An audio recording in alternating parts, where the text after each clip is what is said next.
For this assignment, we are investigating contour, negative space, and shape.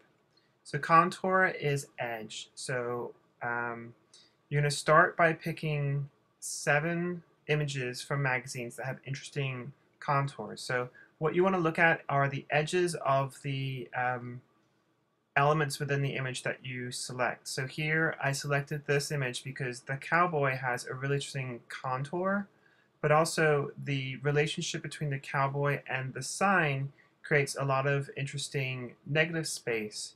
For instance, between the leg and the poles, and then each pole, the arm and the sign.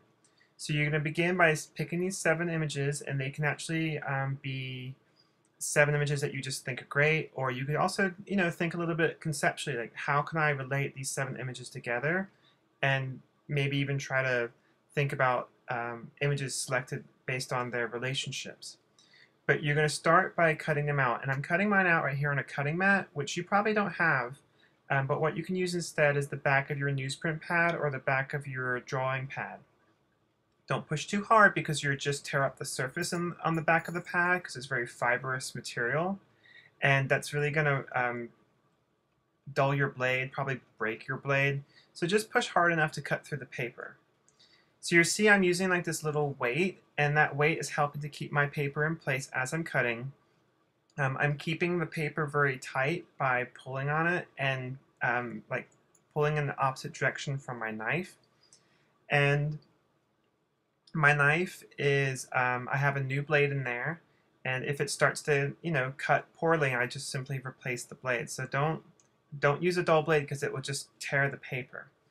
You're trying to preserve as much of the contour as you possibly can, so you want to have that sharp blade so that you can cut out all the little information that you see.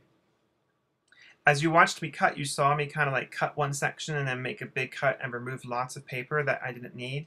That's really helpful because it helps get rid of some of that weight, so you're not like moving around a whole sheet of paper across the surface of the cutting board or the pad or whatever you're using. So when you go to cut out your like here I'm cutting out the negative space between the leg and the poles. When you go to do something like that, you can simplify your contours. If it, you don't have to cut out every single tree. Like there, I simplified them.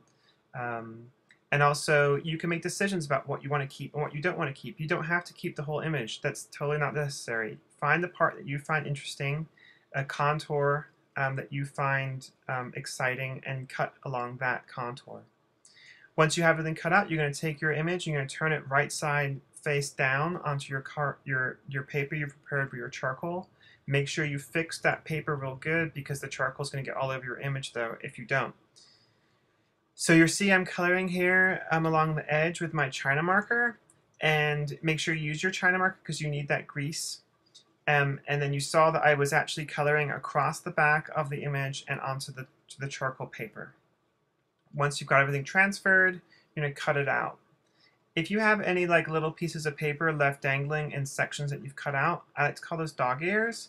Just put the tip of your knife down on that little fiber of paper and then pull the paper against it, and it will tear that little dog ear off and it'll make a much cleaner cut. When you are cutting, be really careful. You selected that image because of the contours. You liked them, so don't cut away anything that you need to make that shape that you're making now interesting, because you need it to be interesting. So once you have your shape cut out, you've made like a silhouette. There's my silhouette and my original image. Take all of your original images and put them into a baggie because you're going to use those again for another assignment.